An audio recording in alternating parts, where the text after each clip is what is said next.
Good evening, this is the Oscar expert here with Brother Bro.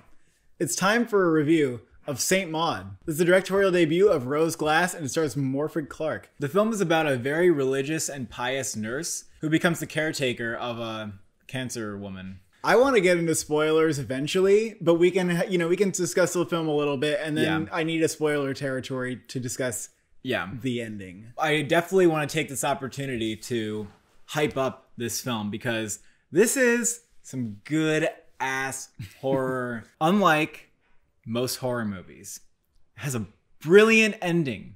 The ending is the best part of the movie, okay? And it sticks with you. Horror films are the best.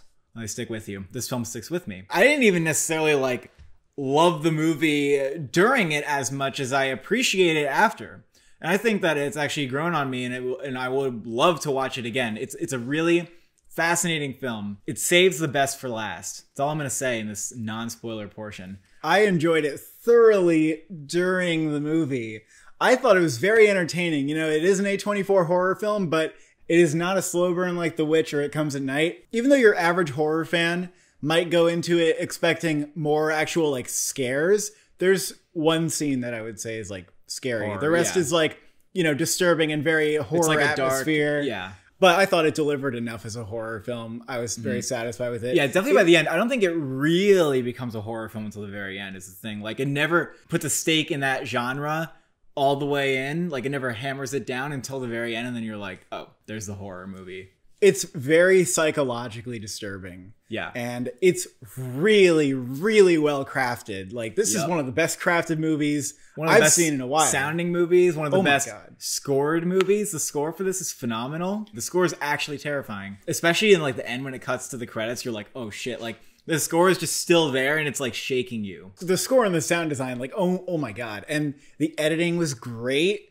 The cinematography looked fantastic. It was very well directed, and I can't believe that it is the director's first film. That's insane to me. That's kind of like when Jennifer Kent did The Babadook. Now, when I said I wasn't maybe totally enjoying the middle, there's a couple reasons for that. The film overall is a little bit offensive to my sensibilities because it is so dark sometimes. I can't say one of the reasons that I was not feeling it as much during the middle, but another reason was because there was a lot of teasing going on, especially there's a thing with the editing where you would get to a weirdly heightened moment of tension and it would be whoa, what's going on here? What is going on here? And then it would just cut out immediately and you go right into another scene. It was very deliberately cut like that to put you on edge, but there was a while where I was a little bit annoyed by it. I'd probably feel different in a second viewing though, but that was just my experience the first time. It does take a while to figure out where the film is going with these sort of odd things that are creeping up in the corners. But I appreciated its sort of exploration of religion, I suppose, and whether this world that we live in is godless or not. I will say more in spoilers. I think that that's a very ripe territory for horror films to go in, playing on existential fears. And this film absolutely did that. That's why I'm highly recommending it, is because it does that more so than most films that I can think of. My main fear going into this was that it's yet another horror film that has religion as a theme. Because sometimes when religion is involved, or curses or demons, or you're in possession, it feels kind of external. But this film really found a way to make the religion super, super personal to the main character and to get the psychological fears going from there. Also, Morfydd Clark, the lead actress in this movie, is phenomenal. I bought her character at every turn. Her high-pitched voice becomes very eerie. I'm like, shit, you're fucking gone. A performance that I will think of if I think of great horror performances. And a movie that I will think of when I think of great horror movies, because to be honest, I loved this movie. And I would like to get into spoiler territory because there's a lot to discuss here. If you don't want the movie spoilered, then you should go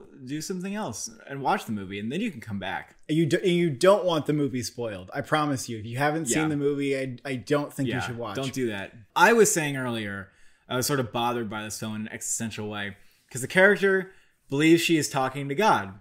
And the film seemed to be suggesting, not only are you not talking to anybody, you're becoming so internally obsessed that you're just demon possessed in a way. There's an evil kind of presence that she's conjuring up by this effort to be puritanical and to like seek out a pure way of life in a Christian sense, that she conjures up an evil psychological spirit, you could say. That to me was a little weird, because I think of like the search for God and the search for religion and like that whole exploration as a positive thing for most people. And I think it's worth like trying to explore that like inner voice that you have.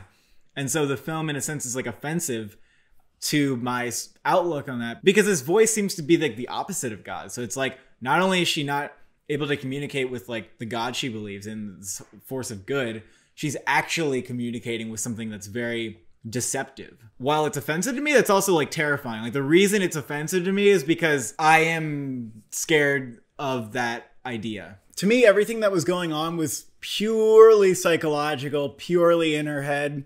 And I think the movie can be viewed as a tale of somebody who, because of their strong belief in God, interprets their internal voice as being sacred. So like, if she has the desire to help others, that is a holy desire. And it's sort of about the danger of like taking yourself seriously in that way. In a lot of ways, the movie probably has an atheistic voice. But I think in this world that it builds, there's no God. Yeah. If there is anything, there might be demons in it, but there's certainly no God. There's certainly nothing looking after you in this world. And that's also something that's terrifying. And that's the kind of hellscape that I'm actually okay with a horror film painting for me. Like, that's what horror does. And I was glad that this film leans so heavily into that. You can't communicate with like a God. You are just kind of trapped on this earth, and it's just you and your thoughts and other people around you. And you really like, there's no escaping that with any kind of holy beliefs about yourself. I think that this character is just as selfish as anybody else, and them believing that they are any different is their issue. The woman that she's taking care of is sort of the opposite. She's like more of a free spirit. Like, she indulges in the homosexual behavior. And as the character points out, she's like an artist. A really important line is when Maud says that she normally doesn't really respect or get along with the creative types, because the creative types are so self-involved. And she's just a nurse. She wants to help people. So in a way, she has latched on to Jennifer Eale's character, Amanda. Like, this is my purpose. I need to get this from you. I take care of you. The idea is that she can save her. Yeah. So it is critical of this particular part of religion that's like, I need to go out and save other people. I need to make sure that she's not indulging in a sexual lifestyle, especially not a homosexual one. And by the way, I think that there's like a component that is her suppressing her own homosexuality. I think that's pretty clear too. This sort of missionary Christianity that she's kind of a part of, like, I have to correct the world as it is. That is exposed in this movie as being a very ego-driven desire. And that is what eats at her. So that's when I started seeing the film like that. I actually did like it more, because that wasn't as offensive to me, because I think that's a really real thing too. You can find that inner voice. You can do that whole journey. But the second you start taking it too seriously, or you think that it makes you more in touch with this force than other people are, and that you're special for it, that's when things get really strange and can be very tricky for you. And that's when the ego actually starts to become the voice in your head, because you're actually feeding your ego when you do that. So that was an interesting component of this film I think is really there. Spirituality and religion can absolutely be a way for one to do that and get that kind of ego fulfillment. I think that's what's happening here. I also want to talk about the ending and like what exactly I think that is. I mean, I think it's obviously pretty clear. Like, she lights herself on fire and then she's actually burning. But to me, like, that entire moment, we are still in the character's head, just as we've been for most of the movie. So that last half a second is her realizing that she is burning and that there is no God. She has gone so far into herself that she believes she is like turning into an angel and making the ultimate sacrifice of her own life, you know, at the altar of Christ. And it's such a delusion that she's under that it breaks for that last shot of the film. It's brilliant. It's amazingly done. And I think that the cut to black at the end is the moment that she dies. So I think that her life was like, oh fuck, this isn't real. And now she's dead. Like, that's that. And that was fucking an amazing way to end the movie. Like, I literally like got I mean, talk about a movie like staying with you. Talk about a movie being burned into your mind. Yeah. I just think it's amazing that like the last second of the movie contains like so much. It contains a climax like right there. Horror films are the best when they indulge into abstraction. And this film is playing in a very abstract way in the mind of this character. There is never a physical, real world, tangible explanation that this is what's going on. No, this is about a spiritual journey. This is about a character's internal state, their psychology. I love Hereditary. Fantastic film. Except that the ending explains everything for you in a very literal way. It's explaining the root of like the family's trauma as being a part of like a demon. And it's almost like a literal explanation of something that before seemed horrifying because it just kind of gets you on a psychological level. It's like seeing the shark in Jaws, you know? If you ever saw that shark completely and fully in like a wide shot, it wouldn't be as scary as seeing a POV just kind of going through the ocean. You're like, that is a force. That is just something awful and horrible. So thank goodness there was no like payment or some demon that was explained, you know, oh, she's actually being possessed by a demon because years ago she bought something in an antique shop. And ever since then, like, she's been having these sort of weird spells and these dreams. Thank God it wasn't that. And we need more horror like this. Yeah, I've had enough of upside down crosses. Even though this movie explored, you know, like Christian shit in a horror movie, again, it did it in a fresh way. If you're Christian, you probably won't like it. It might be a top 10 movie for me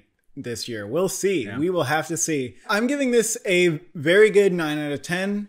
Maybe it becomes a 10 on the second viewing. I don't know. We'll see. I agree. This film might go up a little bit for me on second viewing, but I'm almost anticipating that and giving it a 9 because when I finished the movie, I was like, I think that was more of an 8. But it grew on me, and I definitely think it'll be at least a 9 in a second viewing, but we'll see. Maybe it'll grow even more on me. If you're an indie horror fan, you have to make sure that you see this one. Thank you for watching. Thank you for subscribing. Who's your favorite saint?